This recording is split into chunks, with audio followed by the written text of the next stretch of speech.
నమస్తే, నేను ప్రియ. HR TV9 news కి స్వాగతం. చూస్తూనే నిరంతర అప్డేట్స్ కోసం. గుంటూరులో ఆదర్శ గురువులకు పురస్కారోత్సవం.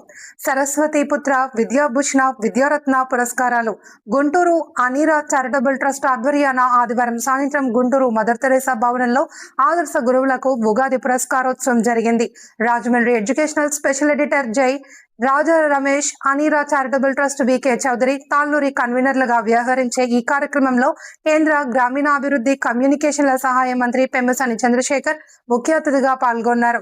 గుంటూరు జిల్లా ప్రతిపాడు ఎమ్మెల్యే బూర్ల రామాంజనేయులు, గుంటూరు పశ్చిమ నియోజకవర్గ ఎమ్మెల్యే గల్లా మాధవి, గుంటూరు తూర్పు నియోజకవర్గ ఎమ్మెల్యే మహమ్మద్ నజీర్ అహ్మద్, గుంటూరు మేయర్ కోవెలమూడి రవీంద్ర, అంతరిక్ష శాస్త్రవేత్త చందు సాంబశివరావు, మహిళా కమిషన్ మాజీ చైర్పర్సన్ వాసిరెడ్డి పద్మ విశిష్ట అతిథులుగా పాల్గొన్నారు.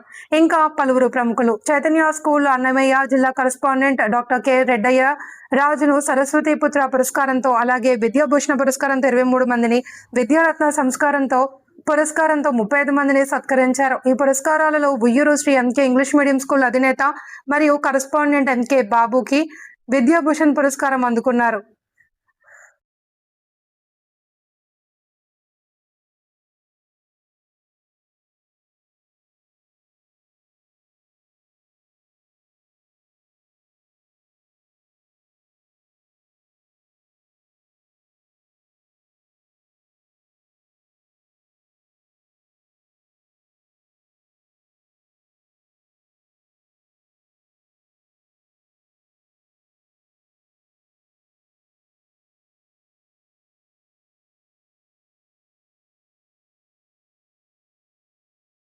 చెప్తూ ఉంటామండి.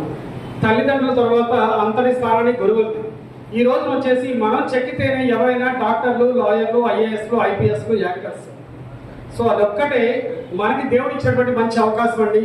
సో ఈ అవకాశాన్ని మన స్కూల్స్ లో చదువుకునేటువంటి పిల్లలు ఎవరైతే ఉన్నారో వారికి ఈ గోదావరి తెలుగు టాలెంటర్స్ కావచ్చు, ఎడ్యుకేషన్ స్పెషల్ కావచ్చు, మీరు ఒక మంచి ప్లాట్ఫామ్ ఏర్పాటు చేశారు. దానిని ఈ గుంటూరులో వచ్చేసి మహానగరంలో మనందరినీ ఒక వేదికలాగా ఈ చారిటబుల్ ట్రస్ట్ వాళ్ళు వచ్చేసి ఇక్కడ ఏర్పాటు చేసినందుకు వారందరికీ ధన్యవాదాలు తెలియజేస్తూ, సో మీరందరూ కూడా ఇంకా మనం ఇప్పుడు ఆల్రెడీ మన ఇస్రో శాస్త్రవేత్త అయినటువంటి అక్కడ ఆల్రెడీ చైర్మన్ వర్క్ చేసినటువంటి సార్ వాళ్ళు ఆయన గారు చెప్పిన మాటలు ఏవైతే ఉన్నాయో అబ్దుల్ కలాం గారిని ఆదర్శంగా తీసుకుని మనం ఇంకా పిల్లలకి ఎంతో నేర్పించాల్సి ఉంది, ఉన్నతమైన స్థాయిలకి చేకూర్చాలని చెప్పేసి మీ అందరినీ వేడుకుంటూ ఈ అవకాశం ఇచ్చిన అందరికీ థ్యాంక్స్ తెలియజేస్తున్నాను.